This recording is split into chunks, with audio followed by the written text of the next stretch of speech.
Hey guys, welcome back to the channel. So today we're going to be working on the entryway floor, pouring the self-leveling concrete and getting the floor looking a lot better than it has been for a long time. So we're going to get right into the video. So I've started chiseling on the floor and this material is coming up really easily. It may be that I have to take it all up. As you can see here, look at this, just doesn't take much effort at all to get this up. All right, well I have the floor scraped and ready to do some final cleanup and final scraping, but I have the majority of the old tile adhesive is all up and everything turned out pretty smooth. There is a pretty rough patch here right by the front door. It's a little rougher than the rest of the material. And then I have some of this light material. I'm not sure what that is, if that's just old wall material that got spilled before they put the tile down, but that's not really coming up. I think it's okay. I'm going to sweep real good. I'm gonna vacuum. And before I do that, I may come in here with my little hand grinder, and I have this wheel, it's like 4.5 inches, but it's made to grind concrete flat. And I may just kind of knock over everything just to make sure that everything is nice and smooth. And now I know I'm going to cover everything up, but I want to have good adhesion because this material is going to be only between 20 millimeters and maybe like 1 or 2 millimeters. I'll have probably 20 millimeters here at the door of the kitchen, and then it slowly becomes almost nothing by the front door. We'll see how thick it actually becomes, but I need it to stick really good to the floor so that it doesn't crack and break up later. Now we may end up putting tile on top of that at a later point, but we're not really ready for doing that. So this is something that we have to do in the beginning anyway, just to get a floor that's ready for tile. So hopefully this will look really nice and we can stain it or do something with it that makes it look a little bit more finished than just raw concrete, or just the really gray smooth tone. Now it should be a monotone. It shouldn't have any real crazy colors or crazy color differences. It may have some swirl marks in it. So if we can stain it and make it look nice, then maybe that's what we do as a final coat, and that would probably be the cheapest option for us. But this is looking good so far, and the kitchen is also clean and mopped. Now I'll probably need to mop that again just because I just stirred up a whole bunch of dust in here, but a quick mop over and we can probably start putting some floor down. So I'm gonna start bringing the flooring down and put it right here in this area that's kind of out of the way. It'll be the last area that we do. So I'm gonna put 3 or 4 boxes down here and start getting everything staged. All right, this is the tool I'm gonna use to scrape the floor. You can see how it's got these little teeth here. Now they do make a larger one for the bigger grinder, but it's really aggressive, and it's a really expensive bit, and I don't really want to purchase that just for this one little entryway floor.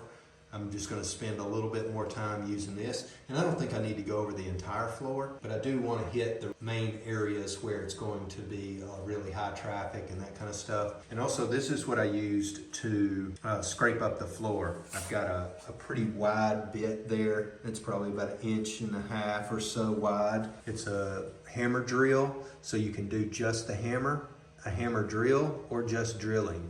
So this is what I use to drill through my walls and drill through the floor and that kind of stuff. It's a really handy tool to have if you're working with a lot of concrete and having to run really big drill bits. I've got a few drill bits that are like, 2 foot long or 3 foot long, something like that. So when you have to go through these, some of my walls are 2 feet thick, so it really takes a really heavy duty drill to get through it. This one's not even the most heavy duty. This one's probably like the entry level of heavy duty hammer drills. Yeah, that made quick work of the floor, and then hopefully this will make quick work of the grinding. And so I'm gonna put on my mask and put on my little headstock here, and I put the door back on the kitchen. So I'll get this closed off. I'll make sure my little cover here is keeping the dust in this room. And then once I'm done, I'll just blow all the dust out the front door. I'm gonna get started on doing some grinding.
is now ground and looks really good. I probably should have hit just a little more in that corner over there, but for the most part that is going to be covered with a cabinet. I think I'm going to have a cabinet that comes all the way out to the edge and becomes like a shoe shelf area there, so I'm not worried about it too much. But everything else looks good. I'm not sure what that material was, but it came up pretty good. I think it was just old wall material before they had put tile down, or you know, something like that. But I've got it really good and smooth, and now it'll just be wiping it down. I guess I should mop it and then let that dry, and then I'll put a coat of primer on it.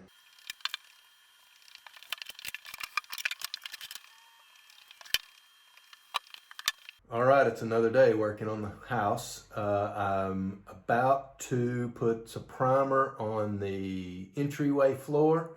So that's going to be a little bit of a task because getting in and out of the house is going to be a little bit more difficult. Getting from the downstairs to the upstairs is going to be a little bit more difficult. So what I've done is I've brought in some materials that hopefully will create like a beam floor setup so that I can still get to and from the upstairs, or maybe even be able to get outside. So let me show you that right now. So this is an old piece of countertop that came out of a cafe. And so I picked this up the other day from a lady. She closed her cafe down and just wanted to get rid of this stuff. And it is multiple layers of plywood glued together. So there's like 30 plies of plywood. So what I'm going to do is I'm going to take this piece, and see how it's got this little angle at the end. That's going to stay inside the doorway here, and this piece is going to end up on top of the step here. And then I have this large beam here that I pulled out of the bathroom. I'm going to take it and lay it from the kitchen into the living room. And then this piece will sit on top of that beam and go over to the steps. And I can just walk straight through and up the stairs. That's what I'm hoping. So what I'm going to do, my plan is to paint the primer onto the first part of the floor here that will be under this piece. So I'll get that primed. I'll put this piece into place and then start priming the rest, and I'll prime myself into the kitchen here and leave like a little space here so that I can walk over it, and then I can lay my beam in and put that piece of wood on top of the beam, and then I can prime this corner while standing on the beam. That's my plan. We'll see how that works out. So yesterday I mopped multiple times. I mopped it, I cleaned the mop, I mopped it again, cleaned the mop, mopped it again, cleaned the mop, and I think it's pretty clean. This morning, I ran over it with the vacuum, I think at least 3 times, maybe even more. I've got it nice and clean, it's dry. Hopefully everything is ready for primer. So what I'm gonna do before I begin is I'm gonna take the blower and I'm gonna blow off all the edges and the corners and try to get anything that might be a problem out of the way, and then run back over it with the vacuum, and then I'll start my painting. All right, we have the floor primed, and I have my beams set up here, and I've walked across them a couple of times, and that works really good.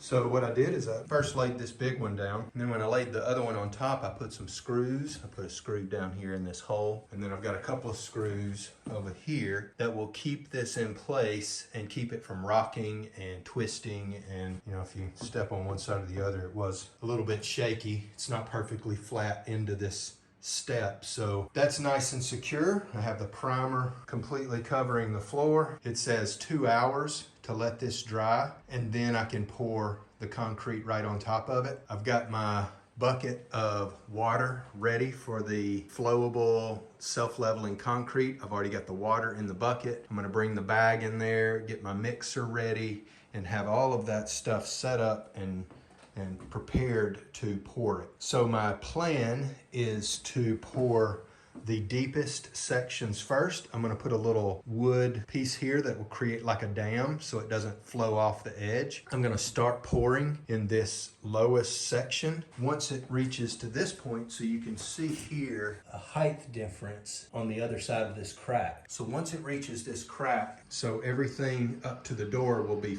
much thinner than what is right here in this section. I have 3 bags. I have about 5.5 square meters in this section.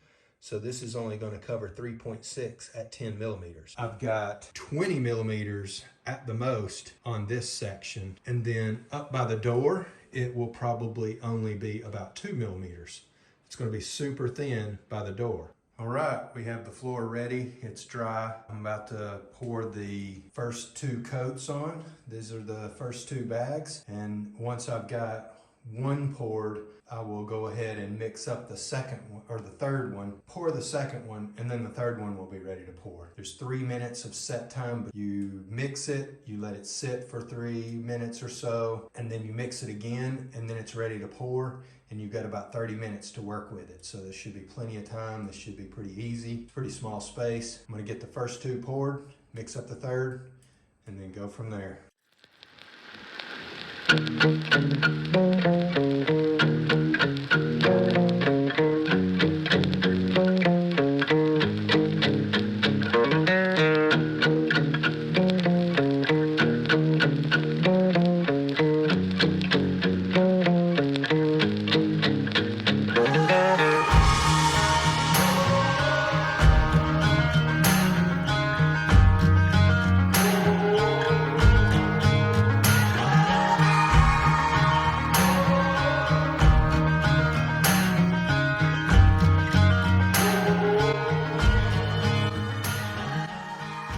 So we've got those first 2 bags in,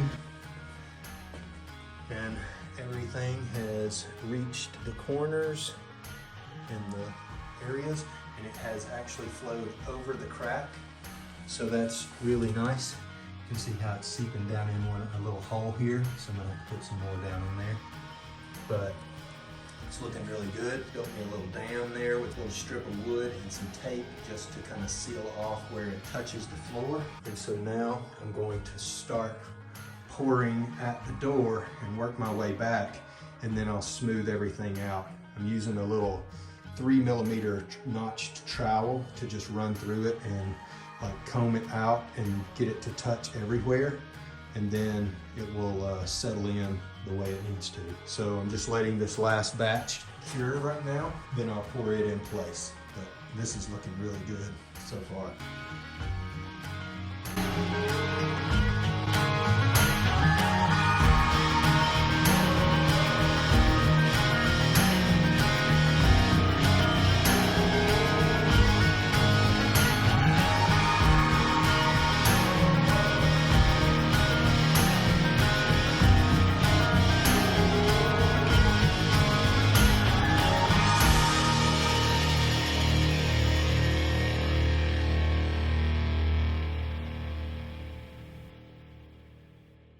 All right, we have it poured, and now we just wait for it to dry. Got a couple of leaks up next to the stairway, so everything looks good. I set my angle iron in the door just into the concrete and then closed the door against it, so hopefully that will stay put. We can see here that I've got some leakage. I didn't check this. I thought that I had it pushed right to the floor, but I did not, so some leaked off into the floor.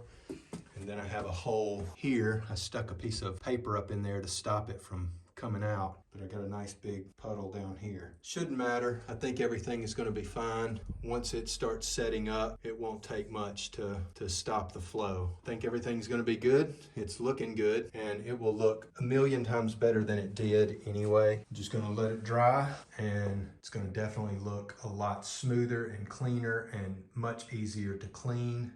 And it'll be all one color. We'll see what we do, if we stain it or decide to put tile down. Either way is good. You can see here how close it got to the floor in there, which I'm gonna add 15 millimeters of floor in there. And we're gonna add 15 millimeters of floor here. Still gonna have a nice big step up into the kitchen. That's probably 4 centimeters, something like that, or close to 1.5 inches. So yeah, everything looks good. It's exciting. All right, guys, so it does it for this video. Thanks for watching. Any questions, comments, leave them down below, and hit that like button if you like what you see, and come back for more because we still have a lot to do. Thanks again for watching. We'll see you in the next one.